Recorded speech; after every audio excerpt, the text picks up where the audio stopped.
আপনি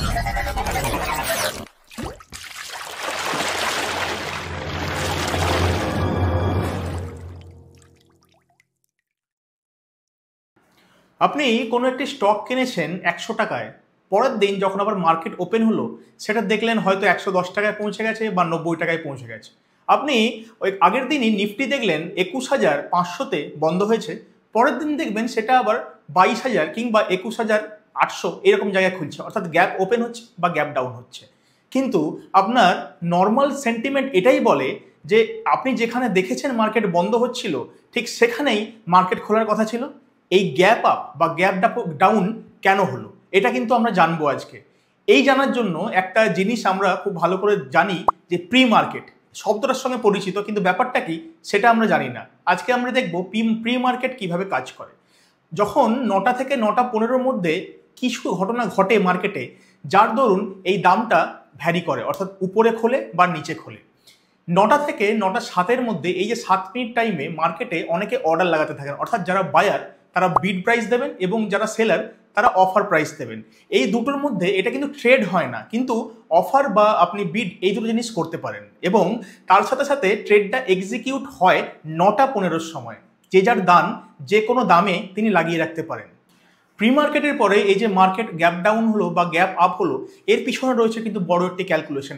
সেই ক্যালকুলেশনকেই সিম্পলিফাইড হতে আজকে আমরা আপনাদেরকে বোঝাবো যে কিভাবে এই ক্যালকুলেশনটা হলো। এবং এই যে 9টা থেকে 9টা 15-এর মধ্যে এই যে সেগমেন্টটা আছে, এই সেগমেন্টটা আমরা দুভাগে ভাগ করতে পারি। একটা হলো 9টা থেকে 9টা 7 পর্যন্ত সেগমেন্ট, যেটা মানুষ ঠিক করে, এবং 9টা 7 থেকে 9টা 15 যে অংশটা কম্পিউটার নির্ধারণ করে। দুটো পাশে সামঞ্জস্যের ফলেই যে রেজাল্ট বেরোয় সেই রেজাল্টে কিন্তু ওই দিনের ওপেনিং প্রাইস হিসেবে ডিনোট হয়। তো আসুন আমরা দেখে নেব যে প্রি মার্কেটে কি এমন ঘটনা ঘটে যার জন্য আমরা দেখতে পাই যে আগের দিন মার্কেট যেখানে শেষ হয়েছিল পরের দিন ঠিক একই জায়গায় মার্কেট খুলেনি, কিছুটা উপরে খুলেছে কিছুটা নিচে খুলেছে। আমরা জানি 9টা 15 থেকে 3:30 পর্যন্ত স্টক মার্কেট চলে, কিন্তু 9টা থেকে 9টা 15-এর মধ্যে এমন কিছু ঘটনা স্টক মার্কেটে ঘটে যেটা কিছুটা ব্যাকগ্রাউন্ডে থাকে এবং সেই ব্যাকগ্রাউন্ডের ঘটনা সম্পর্কে আমরা অনেকেই জানি না। আসুন আমরা সেই জিনিসটা আজকে রিভিউ করব। 9টা থেকে 9টা 15 এই সেগমেন্টটা আমরা দুভাগে ভাগ করতে পারি। একটা 9টা থেকে 9টা 7, আরেকটা 9টা 7 থেকে 9টা 15। 9টা থেকে 9টা 7 পর্যন্ত আমরা বিড করতে পারি বা অফার করতে পারি। এটা কেন হয়?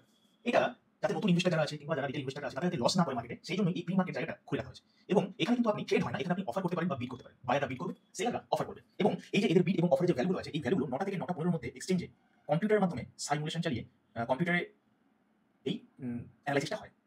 Analysis and perform. তো দেখে নেবো যে কি কি ঘটনা এই 9টা থেকে 9টা 7 পর্যন্ত চলে। আসুন দেখি। কথা কাটিয়ে ধরলাম যে কালকে কোনো একটা স্টকের দাম ছিল 102 টাকা। আজকে প্রি মার্কেটে যখন খোলে বাইরের পার্সপেক্টিভ হলো যে আমি 102 টাকা কমে কিনতে পারবো এবং সেলারদের পার্সপেক্টিভ হলো 102 টাকা বেশিতে আমি বিক্রি করতে পারবো। আসুন দেখি। এখানে কয়টা দামের রেঞ্জ আমি লিখছি। একজন বায়ার থাকবেন, একজন সেলার থাকবেন। তো ধরুন এখানে আমি বললাম 10,000 জন বায়ার আছেন 99 টাকায়, 100 টাকায় বিড করছেন 5,000 জন, 101 টাকায় বিড করছেন 3,000 জন, 102 টাকায় বিড করছেন 500 জন এবং 103 টাকায় বিড করছেন 100 জন। উল্টো দিকে আমি যদি সেলারদের পার্সপেক্টিভ দেখি তাহলে সেলারদের 103 টাকা কিনতে চাইছেন 5,000 জন, 102 টাকা কিনতে চাইছেন 2,000 জন, 101 টাকায় 3,000 জন হলো, এখানে 2,000 জন 101 টাকা কিনতে চাইছে, 100 টাকা কিনতে চাইছে 1,000 জন এবং 99 টাকা কিনতে চাইছে 500 জন। এবার যিনি 103 টাকায় কিনতে চাইছেন তিনি তো 102 টাকাতেও কিনতে চাইবেন, আবার 102 টাকা থেকে কিনতে চাইছেন কিন্তু 101 টাকাও কিনতে চাইবেন এবং এভাবে চলতে থাকবে। 101 তিনি 100তে এবং যিনি 100 তিনি 99 কিনতে চাইবেন এবং এটা এরকম চলে। 103 তিনি কিনেছেন তিনি 100 কিনতে চান 99 কিনতে চান। অর্থাৎ যদি এফেক্টিভ ট্রেডারের সংখ্যা আমি ধরি, এফেক্টিভ ট্রেডিং কোয়ান্টিটি, তাহলে দেখুন এফেক্টিভ ট্রেডিং কোয়ান্টিটি ধরি আমি,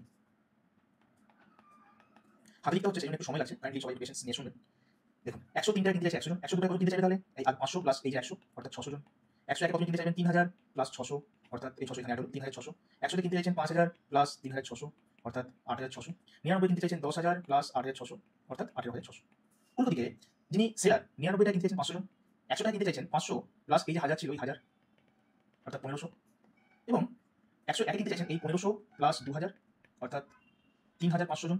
এখানে কিনতে চাইছেন 100 কিনতে চাইছেন 3,000 প্লাস এই 3,500 অর্থাৎ 6,500 জন এবং এভাবেই লাস্টে 5,000 জন প্লাস 6,500 অর্থাৎ 11,500 জন কিনতে চাইছেন 103 টাকা। হিসেবটা একটু সহজ সরল করে যাতে আপনাদের বুঝতে সুবিধা হয়। তাহলে এই মুহূর্তে এফেক্টিভ ট্রেডিং যদি আমার করতে হয় তাহলে প্রতিটা অ্যামাউন্টে কতজন করে কি কিনতে চাইছেন সেটা দেখে দেখুন। তাহলে এখানে বায়ার এখানে সেলার। আচ্ছা বায়ারদের 99 টাকায় কতজন কিনতে চাইছেন 18,600, 100 টাকায় 8,600, 101 টাকায় 3,600, 102 টাকায় 600, 103 টাকায় 100। উল্টো দিকে সেলারদের ক্ষেত্রে সেল করতে চাইছেন 99 টাকায় 500, 100 টাকায় 1,500, 101 টাকায় 3,500, 102 টাকায় 6,500 আর 103-এ 11,500। এবার দেখুন, কোন একটা জিনিস আপনি কিনতে চাইলে আপনাকে কেউ বিক্রি করতে হবে, বা আপনি যদি কোনো জিনিস বিক্রি করতে চান তাহলে ক্রেতা থাকতে হবে। সুতরাং 99 টাকায় ম্যাক্সিমাম ট্রেড হতে পারে কিন্তু 500 টাকা। যারা সেল করতে চাইছে এই 500 জনই ম্যাক্সিমাম বায়ার থাকতে পারে। যেহেতু বায়ার অ্যামাউন্টটা বেশি, সেলার বায়ার সমান হবে। 100 টাকা কতজন কিনতে পারে ম্যাক্সিমাম? 1500 জন। 101 এ 3500 জন, 102 এ 600 জন এবং 103 এ 100 জনই কিনতে পারে। তো ম্যাক্সিমাম যেই দামে সবথেকে বেশি ট্রেড হয় সেটাই আমরা ওই মুহূর্তের জন্য দামটা বলতে পারি, অর্থাৎ ওখানেই মার্কেট ওপেন হবে এটা বলতে পারি। তাহলে এখানে দেখুন 3500 সবথেকে বেশি ট্রেডেবল কোয়ান্টিটি 35, অর্থাৎ 101 টাকা। তাহলে মার্কেট দেখবেন 101 টাকায় ওপেন হবে। তাহলে কি হলো ব্যাপারটা? আগের দিন আমার মার্কেট খুললো 102 টাকায়, বন্ধ হয়েছিল। আজকে মার্কেট খুললো 101 টাকায়। ক্যান্ডেলটা আপনি নিচে দেখতে পাবেন, অর্থাৎ এখানে যেটা হলো গ্যাপ ডাউন। তাহলে এটা আমরা একটা স্টকের ক্ষেত্রে বললাম। দেখুন ঠিক এভাবেই নিফটি ফিফটিতে 50টা স্টক কিভাবে সবগুলো মিলে এই গ্যাপ আপ বা গ্যাপ ডাউন হতে পারে। এবং অনেকে জানেন না যে নিফটি ফিফটির কিভাবে ভ্যালুয়েশন, নিফটি বলছি আমরা 24,000 বা 25,000, এটা কিভাবে ডিসাইড হয় সেটা কিন্তু আমরা ভিডিও বানিয়েছি। আমাদের ভিডিও আই লিংকে গিয়ে আপনারা ভিডিওটা কিন্তু দেখতে পারেন এবং সেখান থেকে অনেক আইডিয়া আপনার হয়। তো এটাই আজকের জন্য আপনাদের জানানোর উদ্দেশ্য, এবং গ্যাপ আপ বা গ্যাপ ডাউন এই জিনিসটা কিভাবে হয় সেটা আপনাদের জানালাম। থ্যাংক ইউ ভেরি মাচ আমাদের সঙ্গে থাকার জন্য। এরকম নতুন নতুন কন্টেন্ট নিয়ে প্রতিনিয়ত আমরা থাকবো আমাদের সাথে জুড়ে থাকুন, কমেন্ট করুন, সাবস্ক্রাইব করুন, লাইক করুন এবং নিজেদের উন্নতি করুন এবং নিজেরা প্রফিটেবল ট্রেডার হন। Thank you.